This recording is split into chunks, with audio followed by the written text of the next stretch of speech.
the cipher that took 51 years to solve. We're jumping right into one of the most intensely investigated, completely maddening unsolved cases in American law enforcement history.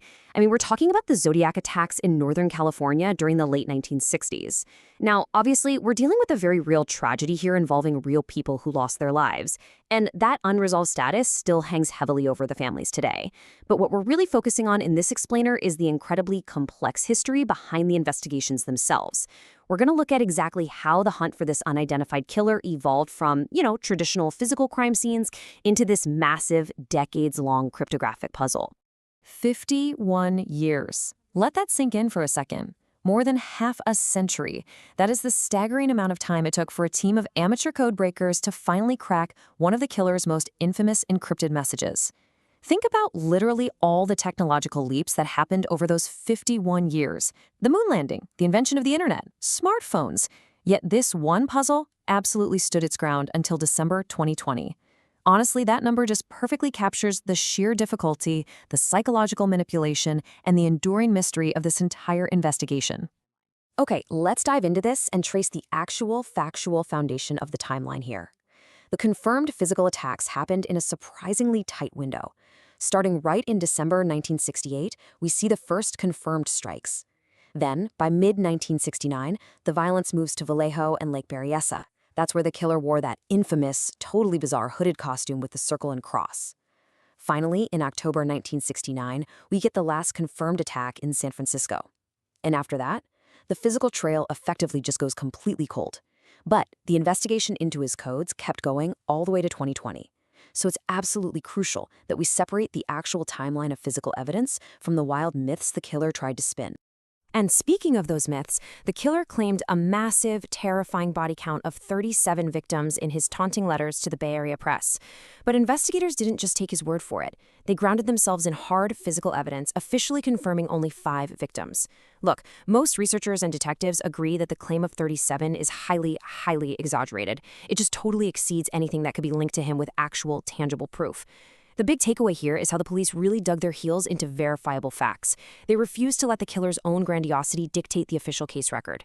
Now, because the actual physical leads were so incredibly scarce, the whole investigation had to shift its focus to a second pillar, which was the ciphers. These were highly complex, encrypted messages sent directly to newspapers like the San Francisco Chronicle.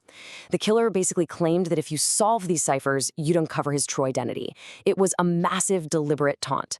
And what it did was transform a traditional homicide investigation into this giant cryptographic puzzle, forcing law enforcement to use an entirely different set of tools. Now, what's really interesting about this is the sheer contrast between the first and second ciphers. It is mind-blowing. Back in 1969, a 408-character cipher was printed in the paper, and it was actually solved in just a matter of weeks by a schoolteacher, Donald Hardin, and his wife, Betty. They literally did it sitting at home with a pencil and paper. Fast forward to the second cipher, which was 340 characters long. It took 51 years. We're talking attempts by professional cryptographers, the FBI, and eventually it took custom-built software to finally crack it in 2020.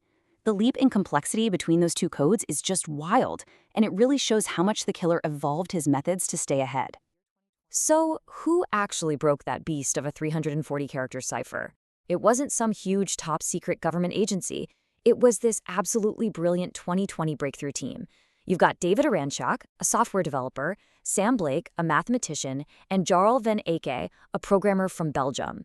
We're talking about 3 amateur codebreakers working independently across the globe.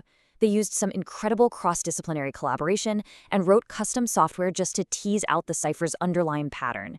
But in a classic twist for this case, despite this absolute monumental achievement, the decrypted message did not contain a name.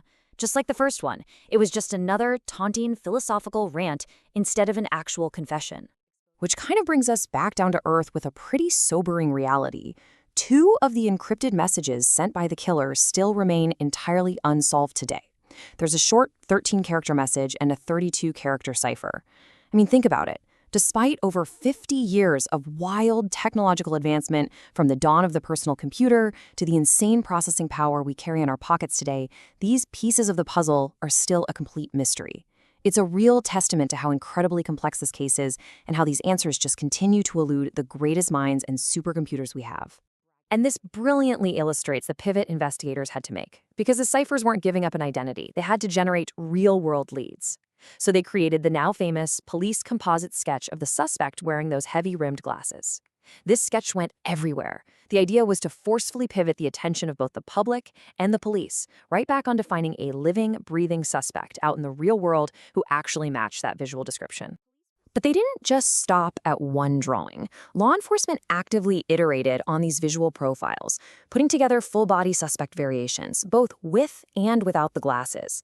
They basically took every single scrap of witness testimony they could find to flesh out these profiles. The whole goal here was to give patrol officers out on the street and the general public a much better sense of the actual man they were hunting. They needed to actively track down physical leads instead of just sitting around waiting for the next cryptic letter to drop in the mail. Naturally, over the decades, all these visual leads and intense police work pointed towards several persons of interest. The most heavily investigated by far was Arthur Lee Allen. He was a Vallejo resident that the San Francisco Police Department zeroed in on starting in the 1970s. You probably recognize his name if you've seen any of the movies or read the books, but if we look at the official outcomes objectively, despite an incredibly extensive investigation, Allen was never formally charged with anything. On top of that, in the early 2000s, DNA testing on physical evidence connected to the case reportedly cleared him. The police definitely followed the evidence as far as it would go, but Allen ultimately died in 1992 without ever facing charges. And the craziest part is, the history of this investigation is literally still writing itself today. Just recently in 2021, an independent group of retired investigators and forensic experts, known as the codebreakers, made headlines. They claimed they had identified a totally different suspect and basically declared the whole case solved. But we have to make a vital distinction here between a public claim and an official record. The San Francisco Police Department, along with other original agencies, completely disputed that claim. They are standing firm that the group's conclusions have not been independently verified. So, officially, the case absolutely remains open and unsolved. So, what does all this mean? It leaves us staring at one very profound question. What is it going to take to finally close a 55-year-old case? I mean, we are more than 5 decades past that first confirmed attack, and this remains one of the most extensively investigated open cases in American history. We've witnessed unimaginable technological leaps, international code-breaking teams, and a mountain of different theories. Yet, it sits officially unsolved. Not because people gave up, and not for a lack of suspects, but simply because that one single definitive piece of physical evidence has never been found. 2 codes are still uncracked, and officially, the case is 2. It's an absolutely chilling reminder of the complex history behind these long-term investigations. Really makes you wonder, are we ever going to find that final piece of the puzzle? Thanks so much for joining me for this explainer.